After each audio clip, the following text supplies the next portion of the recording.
Hey friends, my name is Brook Benten. Welcome to 8-Minute Chest and Back.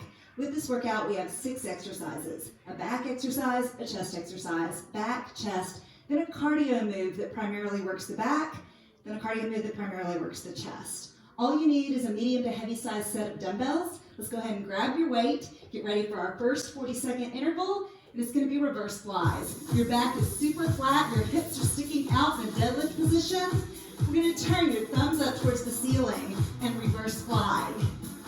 Out and in. So we do 6 moves, then we'll repeat them one time through for this 8-minute circuit. Squeeze those posture muscles. We're primarily working your upper back and the backs of the shoulders here. Your head and neck are in neutral, meaning don't look at the camera, don't look at the television, look right in front of you. So head and neck are in line with the rest of the spinal column. You're probably accustomed to doing reverse flies with your hands facing in towards each other. I want to really engage the rotator cuff. So we got the thumbs up. In set 2, pinkies will be up. But for now, you're taking it downtown for chest presses. Punch the ceiling and then back in. The elbows land when they're just above the ground, not all the way touching the ground. Likewise, your dumbbells come in together, but don't clank them together at the top. If you want a little bit extra here, you could raise your pelvis and engage your glutes and core here. Oop.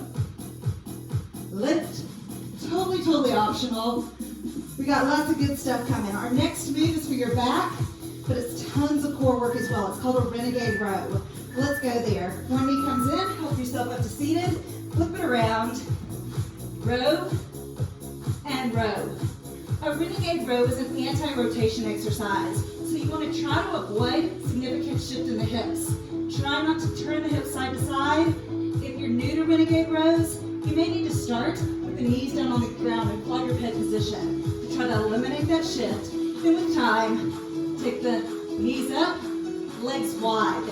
Wide legs are going to help you feel more stable here. Pull that dumbbell to your low rib cage and return it to the ground. Coming up next, we got a chest exercise you're so familiar with. It's a push-up, baby. On your knees or on your toes, down and up. Down and rise. Inhale, exhale. Think exhale, exert. So we exhale in the tough part of the move. A-okay to drop those knees to the floor.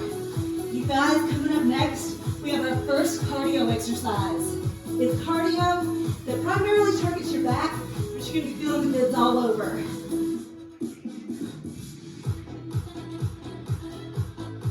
It's about to get real here. It's going to get hot in here. We got a Superman into a hee-haw. You come down to the ground. Superman in hee-haw. You can make this a little easier by eliminating the hee-haw and just coming to a hover. You can modify your Superman. If you have a fragile lower back, do that. Then come into a hover as your modified hee-haw. Either way, full Superman or just opposite arm, opposite leg into your hover or your full hee-haw.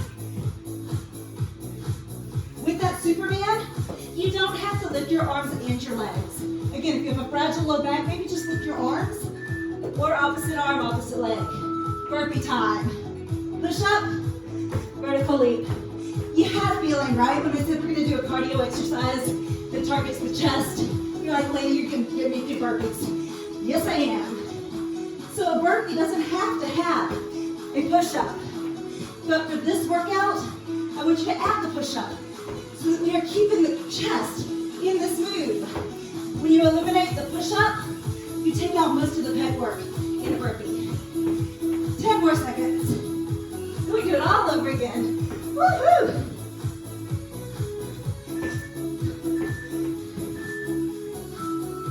Good job. Grab your dumbbells. This time, pinkies up. So hips back, back flat, pinkies up. Squeeze. Feel that heart rate coming downtown. Ooh, taking it down. It got way up there, right? Your back is not vertical, but it is flat. Woo. You're killing this workout, y'all. You're over halfway done with it. No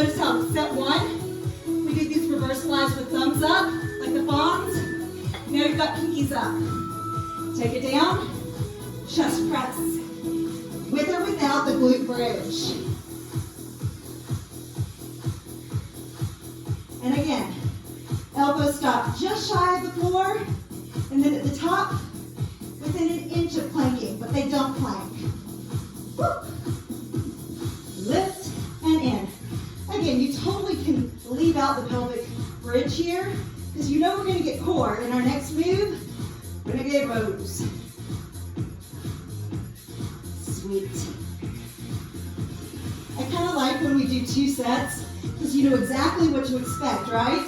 Cover yourself up, renegade row. Row it, and row it. If you don't make a concerted effort to take out the shift in the hips, your hips are going to be all willy-nilly. They're going to be shifting all over the place. You need to engage your core by tightening your abdominals, clenching your glutes, to try to minimize the shift in the hips as much as possible. In. It's tough when we remove a balance point and don't shift the rest of the body. That doesn't mean we don't do it. We run towards tough. We're not scared of tough. Dumbbells out of the way. Set it up for push-ups. On your knees or on your toes. If you're kind of in between, you're like, on my toes is too hard, but on my knees is too easy, try taking the legs wider. That's going to improve your stability. And maybe you get started on your toes and you're like, yeah, I think now I need to go down to my knees. This muscular endurance is done being in. Then drop the knees, no shame in that game. All right, 10 more seconds. Then we go right into Superman to hee-haw. Good.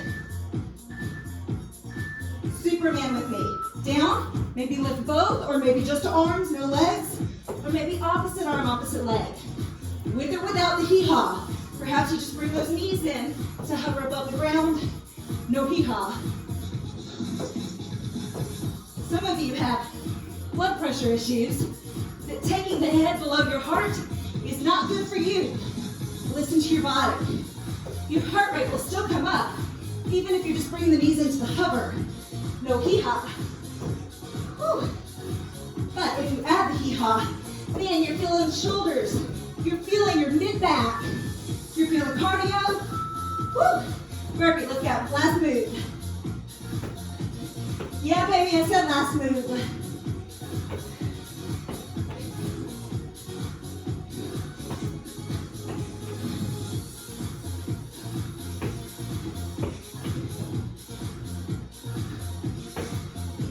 You have 20 seconds to the finish line. Let's get there.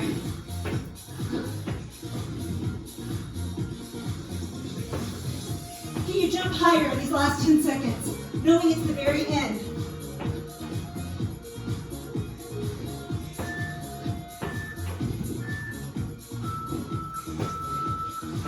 My friends, you may drop the mic, because buds, you are done.